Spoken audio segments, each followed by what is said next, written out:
নমস্কার, সন্ময় স্পিক্স থেকে বলছি। সন্ময় বন্দ্যোপাধ্যায়। তবু বদলাবেন না বামপন্থীরা, তবু বদলাবেন না প্রকাশ কারাতরা, তবু বদলাবেন না মোহাম্মদ সালিমরা। দিল্লির ভোট হলো, 70টা আসনে নির্বাচন হলো, 6টা আসনে বামপন্থীরা কন্টেস্ট করলো, 2টো সিপিএম, 2টো সিপিআই, অন্যান্য বামপন্থীরা আর 2টোতে। তার মধ্যে সিপিএমের প্রাপ্ত ভোট হচ্ছে 0.01%। আবার রিপিট করছি, সিপিএমের 2টো আসনে সিপিএম কন্টেস্ট করেছে, সেখানে প্রাপ্ত ভোট হচ্ছে 0.01%। সিপিআই আরেকটি সর্বভারতীয় পার্টি, তারা পেয়েছে 0.01%। অর্থাৎ সিপিএম 0.01%, সিপিআইও 0.01%। তার থেকে জেডিইউ বেশি পেয়েছে, 0.53%। সিপিএমের যে দুজন প্রার্থী কন্টেস্ট করেছেন তারা হচ্ছেন কারওয়াল নগরে অশোক আগরওয়াল, বদরপুরে জগদীশ চন্দ্র শর্মা। আমি হিসেব করছিলাম যে ধরনের ভোট পড়েছে তাতে 0.01% ভোটের ট্রান্সফরমেশন করলে কত ভোট তারা আদতে পেয়েছেন। 100-150টার বেশি ভোট তারা পাননি। যে কটা বুথ আছে সে কটা বুথেও প্রত্যেকটা বুথে এক করলেও তার থেকে বেশি ভোট হয়, নোটার থেকে কম। তবু কি বদলাবেন বামপন্থীরা? আমি বলছি যে এই পরিমাণ, দেখুন, নির্বাচনে পরাজিত হওয়াটা লজ্জার নয়, নির্বাচনে জামানত জব্দ হওয়াটাও লজ্জার নয়, কিন্তু নির্বাচনে নোটার থেকে ভোট কম পাওয়াটা কিন্তু লজ্জার। আমি কেন আজকে এই কথাটা বলছি বলুন তো? দিল্লি ক্যাপিটাল সিটি, সেখানে বামপন্থীদের হেডকোয়ার্টার্স, পলিট ব্যুরোর বৈঠক বসে সেখানে, দিল্লি রাজ্য কমিটি আছে, এবং শুধু তাই নয়, ছেড়ে দিন দিল্লি রাজ্য কমিটির কথা, জওহরলাল নেহরু ইউনিভার্সিটিতে সমস্ত বামপন্থী আন্দোলনের আঁতুড়ঘর বলা হয়। প্রকাশ কারাত থেকে সীতারাম ইয়েচুরির উত্থান সেখান থেকে, কানাইয়া কুমার একসময় বামপন্থী তুখোড় রাজনৈতিক নেতা, সাম্প্রতিককালে তিনি ওই জওহরলাল নেহরু ইউনিভার্সিটি থেকে। দীপশিতা ধর পশ্চিমবঙ্গের বামপন্থী নেত্রী, তাঁর উত্থান ওই জওহরলাল নেহরু ইউনিভার্সিটি থেকে। ফলে জওহরলাল নেহরু ইউনিভার্সিটি জেএনইউতে বামপন্থী নেতৃত্বের আঁতুড়ঘর। সেই সিটিতে, সেই শহরে বামপন্থীরা কেন সেইটুকু পেনিট্রেশন করতে পারে না যেখানে নোটার থেকে বেশি ভোট পাবে? এটা আমাকে বিশ্বাস করুন ভাবিয়েছে। আমি গণশক্তি পত্রিকাটা গতকাল তন্ন তন্ন করে খুঁজে দেখছিলাম যে বামপন্থীদের প্রাপ্ত ভোটের সংখ্যা কোথাও উল্লেখিত নয়। কংগ্রেস ভোট কেটে আপকে জিতিয়েছে, এই জাতীয় একটা ভার্সনের লম্বা দুপাতায় স্টোরি হয়েছে, কিন্তু সেখানে বামপন্থীরা কত ভোট পেয়েছেন সেটা কিছু নেই, সেটা কোনো উল্লেখ নেই। অন্যান্য বাংলা সংবাদপত্রে, আনন্দবাজার, বর্তমান, এই সময় সব জায়গায় নোটার চেয়ে কম ভোট সিপিএমের, সেটা খবর হয়েছে এবং সেটা খবর হওয়াটা স্বাভাবিক। দেখুন, সিপিএম তো সর্বভারতীয় পার্টি। তার কেরলে একসময় সরকার ছিল, পশ্চিমবঙ্গে সরকার ছিল, কেরলে বর্তমানেও সরকার আছে, ত্রিপুরায় একসময় সরকার ছিল, অন্যান্য জায়গায় তাদের সাংসদ বা বিধায়ক থাকে, হিমাচল প্রদেশ, তামিলনাড়ু, বিহার, অন্ধ্রপ্রদেশ, বিভিন্ন জায়গায় বিধায়ক সাংসদ থাকেন, তাদের বিভিন্ন সময় ছিলেন, এখন যদিও নেই সেভাবে। কিন্তু প্রশ্নটা হচ্ছে, সেই সর্বভারতীয় পার্টি কি করে 100টা ভোটও পেতে পারে না? আবার শুধু তাই নয়, দীপঙ্কর ভট্টাচার্য দল সিপিআইএমএলএ দেখছিলাম পাশে 0.0। বুঝলাম না যে তারা আদৌ কন্টেস্ট করেছেন কিনা, কন্টেস্ট করেও তারা শেষ পর্যন্ত কোনো ভোট পাননি তার রেকর্ড করেছেন কিনা, অথচ মুখে কি এরা বলে। আমি বৃন্দা কারাতের একটা ছোট্ট স্টেটমেন্ট আপনাদের পড়াচ্ছি। 12:53 সময় স্টেটমেন্টটা সংবাদ মাধ্যমে বেরিয়েছিল গত 10ই জানুয়ারি। কি বলেছেন তা আমি সেই 10ই জানুয়ারি রেজাল্টটা, বৃন্দা কারাতে এটা বলেছেন তিনি। Senior CPIM leader Brinda Karat said the left parties have decided to contest 6 seats in Delhi. 10ই জানুয়ারি, আমি গত মাসের কথা বলছি। Senior CPIM leader Brinda Karat said the left parties have decided to contest 6 seats in Delhi elections, with the CPM contesting in 2 seats out of the 6। তারপর বলছেন, Karat said that the left parties will make all efforts to stop the BJP from coming to power. Left parties সমস্ত effort দেবে বিজেপিকে ক্ষমতার থেকে আসাটা আটকাতে। দি left has decided two fight 6 seats. Candidates of all the parties have already been decided for the Delhi election. ভাবুন, 10ই জানুয়ারি তাদের candidate final হয়ে গেছে, সেটা বলছেন Brinda Karat. The left has decided to fight 6 seats. The CPM will contest 2 seats. The party has also decided to extend its support to the strong candidates who are contesting against the BJP in the rest of the seats. অর্থাৎ যে যেখানে শক্তিশালী তাকে CPM support দেবে দিল্লিতে। থেকে এই অবস্থায় দাঁড়িয়ে বৃন্দা কারাতের এই স্টেটমেন্টটা আমি পড়ে শোনালাম, 10ই জানুয়ারি তিনি দিয়েছিলেন। প্রশ্নটা হলো যে সিপিএমের এই অবনমনটা কেন, কিসের জন্য? শুধুই কি ভোট বিভাজিত হয়ে গেছে? নয় বিজেপি নয় বিজেপি বিরোধী আপ, কিংবা কেউ কেউ হয়তো কংগ্রেসকে সাপোর্টটা দিচ্ছে, 6% ভোট পাচ্ছে। প্রশ্নটা কি তাই?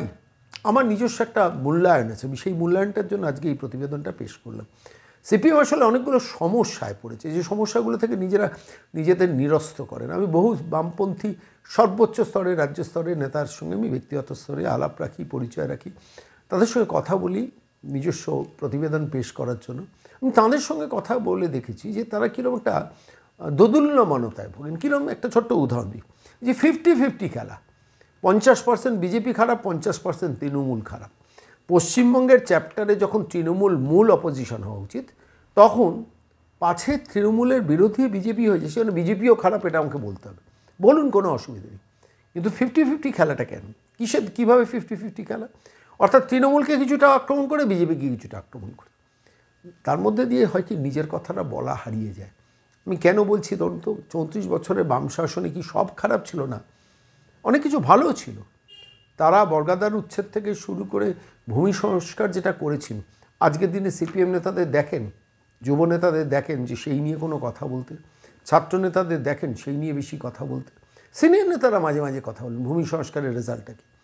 মানুষের কাছে পেনিট্রেশন করতে গেলে সিপিএম 34 বছরের বাম শাসনে যেটা ভালো কাজ করেছে সেটা নিয়েও সিপিএম আসতে পারে না। সিপিএম ফোকাস কি, এই বিজেপি খারাপ, এই মোদি খারাপ, এই অমিত শাহ খারাপ, আর তারপর একটু সুযোগ পেলে একটু মমতা খারাপ। মানুষ নেয় না এটা। দেখুন, মানুষ যখন সাংঘাতিকভাবে একটি শক্তির দ্বারা আক্রান্ত হয় না, পশ্চিমবঙ্গের ক্ষেত্রে সেটা তৃণমূলের দ্বারা আক্রান্ত, তখন একমুখী আক্রমণটা করা দরকার। একমুখী আক্রমণ করে তৃণমূলকে বিধ্বস্ত করে মানুষের কাছে নিজের অ্যাকসেপ্টেবিলিটিটা বাড়ানো, গ্রহণযোগ্যতাটা বাড়ানো, যে উই আর দ্য অল্টারনেটিভ। এখানে কি করেন সিপিএম নেতারা, সিপিএমের যারা থিঙ্ক ট্যাঙ্ক তারা যেটা করেন সেটা হচ্ছে তৃণমূল খুব খারাপ, না বিজেপিও খুব খারাপ, বিজেপি খুব খারাপ, এই বলতে গিয়ে নিজেরা কি অল্টারনেটিভ গভর্নেন্সটা দেবেন সেটা আর বলতে পারেন না। মাঝে মাঝে মনে হয় কি, এই চিন্তার দৈন্যটা কেন? আমি বলছি, আমি সিপিএমের বহু নেতাকে ব্যক্তিগতভাবে বলেছি যে আপনারা তৃণমূলকে সরান না, সরিয়ে যদি সেখানে বিজেপিও এসে যায়, তারপর আপনি বিজেপির বিরুদ্ধে লড়াইটা আপনার অনেক সহজ হয়ে যাবে, অনেক কম্পারেটিভলি সহজ হয়ে যাবে আপনার। পশ্চিমবঙ্গ চ্যাপ্টারে তৃণমূল যেভাবে শাসন করে, সেই শাসনটার একমুখী আক্রমণ না হলে আপনাকে মানুষ কিন্তু গ্রহণ করবে না।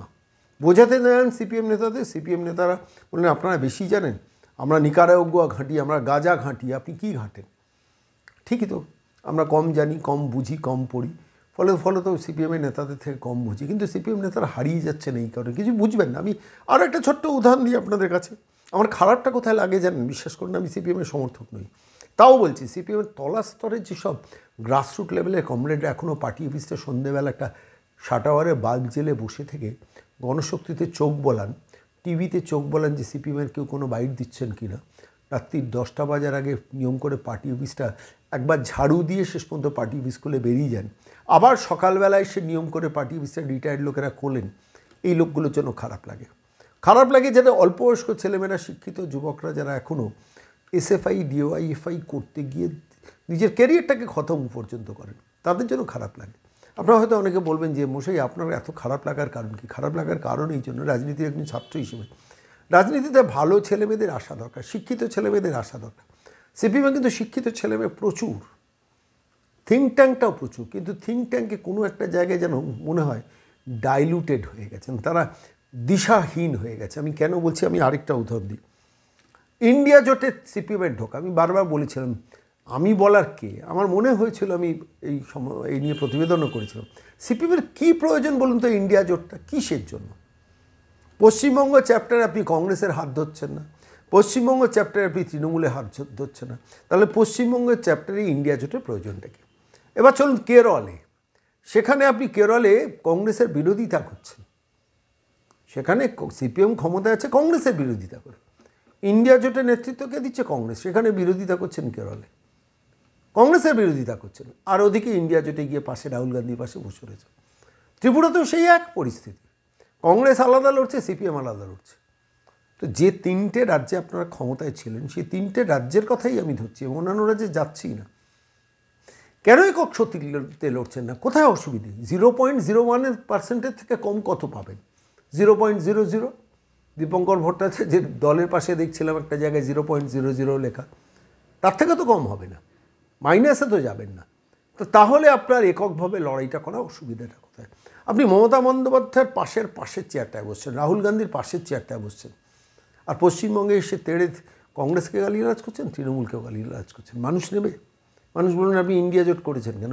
ওখানে গিয়ে তো হাত ধরেছেন, আর পশ্চিমবঙ্গ চ্যাপ্টারে এসে বিরোধিতা করছেন। অ্যাকসেপ্টেবিলিটি কমে যাওয়ার জায়গা তৈরি হচ্ছে। সিপিএম কিন্তু ইন্ডিয়া জোটে না থাকলে সিপিএম কিছু ক্ষতি হতো না, কিন্তু সিপিএম কিন্তু ইকুয়ালি আক্রমণটা সব জায়গায় সকলকে ঠিকভাবে করতে পারত। তারা বেশি বোঝেন, আর বেশি বোঝার তো একটা বিপজ্জনক প্রবণতা আছে, তার রেজাল্টটা হচ্ছে এই 0.01%। তৃতীয় যেটা বলছি যে পশ্চিমবঙ্গ চ্যাপ্টারে ইনডিসিশন দেখুন, নৌসাদ সিদ্দিকী, তাঁকে ধর্মনিরপেক্ষ শক্তি মনে করেন মোহাম্মদ সেলিমরা। মজলিসি পার্টি নৌসাদ সিদ্দিকীর ভাই কিভাবে, দাদা কিভাবে বক্তৃতা, আব্বাস সিদ্দিকীর বক্তৃতার, মজলিসি বক্তৃতাগুলো কিভাবে সাম্প্রদায়িক বক্তব্য হয়, সেগুলো সিপিএম নেতারা জানতেন না। আর পশ্চিমবঙ্গের মানুষকে ধর্মনিরপেক্ষতা বুলিয়ে ওড়াবেন পাশে নৌসাদকে বসিয়ে। বহু বামপন্থী নিচের স্তরে কর্মীরা এটাকে পছন্দ করেন না, পছন্দ করেননি। আমি বামপন্থী প্রচুর নেতাকর্মীদের সঙ্গে, নিচের তলার কর্মীদের সঙ্গে আমার টেলিফোনে মাঝে মধ্যে কথা হয়, তারা দুঃখ করেন, কিছুতে বুঝলো না দলটা।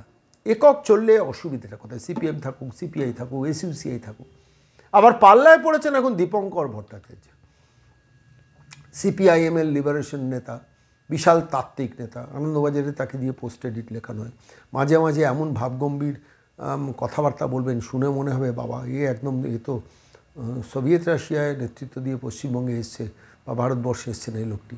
শিক্ষিত মানুষ, স্ট্যান্ড করা মানুষ, কিন্তু মুশকিলটা হচ্ছে ওর বিচরণ ক্ষেত্র বিহারে সিপিআইএমএল বেশ কটা আসন পায়, এবং সেই জন্য তিনি সর্বভারতীয় নেতা হয়ে গেছেন, সাধারণ সম্পাদক। সেই সিপিএমএল এসে এবারে সিপিএমকে বলছে আপনারা বামফ্রন্ট নামটা বদলে দিন। ভাগ্য ভালো যে বিমান বসু শেষ পর্যন্ত সেটার বিরোধিতা করেছেন। প্রশ্নটা হলো যে কাদের নিয়ে লড়ছেন, কীভাবে লড়ছেন, সিদ্ধান্ত নেবেন না।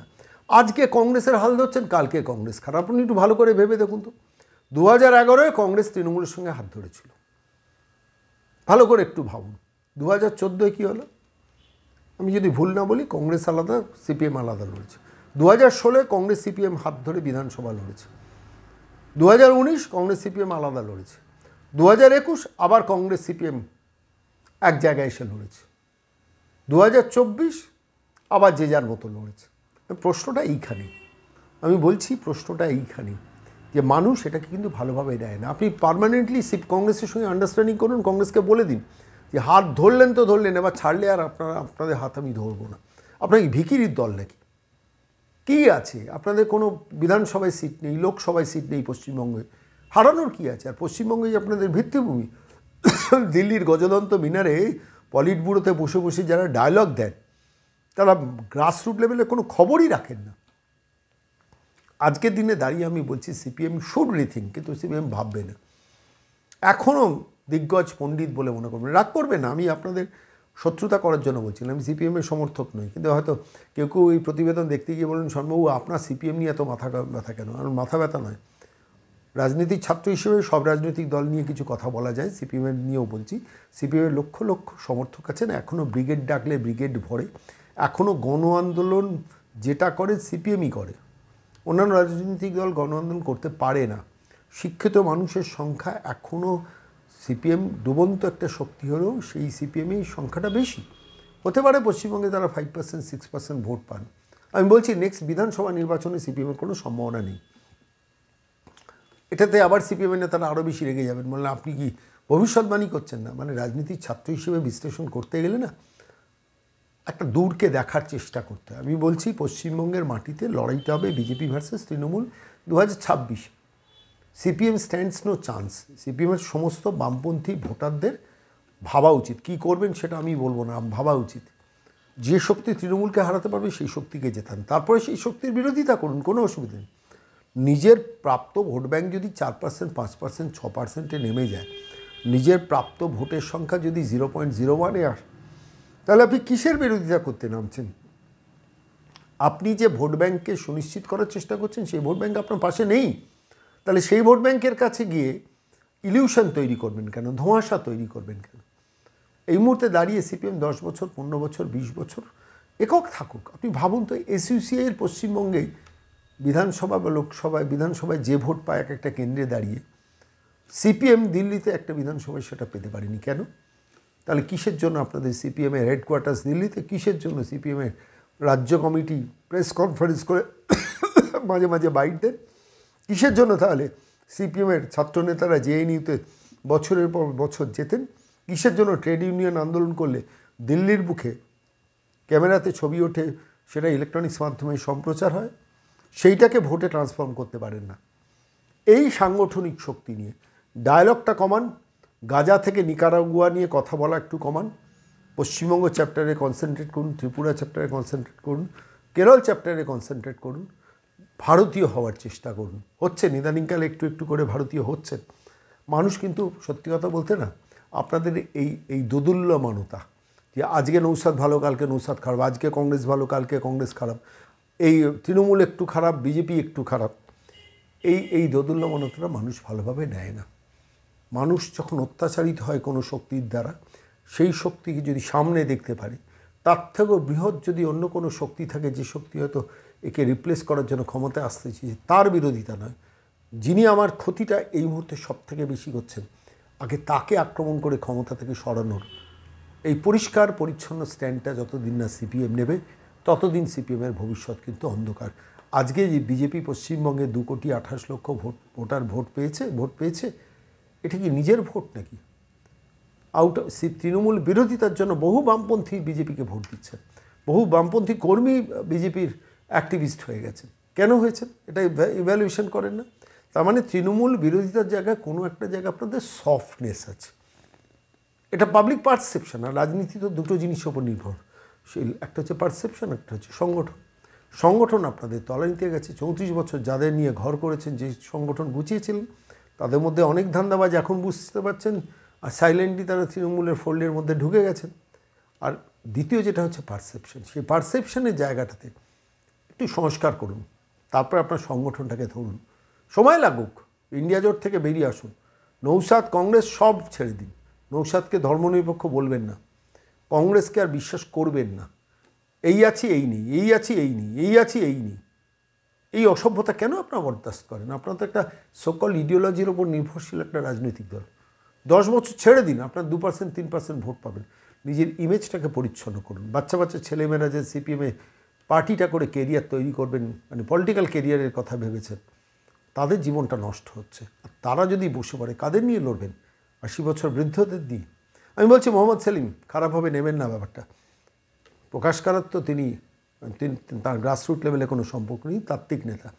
প্রশ্নটা হচ্ছে যে সিপিএম গ্রাসরুট লেভেলের এখনও যে অসংখ্য কর্মী গ্রাসরুট লেভেলে বিচরণ করেন, যারা সন্ধেবেলা 60 পাওয়ারের বাল্বের আলোটা জ্বালেন, পার্টি অফিস ছাড়ার আগে বা পার্টি অফিসটায় ঝাড়ু দিয়ে নিজে হাতে পরিষ্কার করে তালা লাগিয়ে দ্বিতীয়বার টেনে দেখে নেন তালাটা লাগানো হয়েছে তো। সেই মানুষটার কথা একটু ভাববেন না মোহাম্মদ সেলিম? ভাববেন, ভাবার জন্যই এই প্রতিবেদন পেশ করলাম।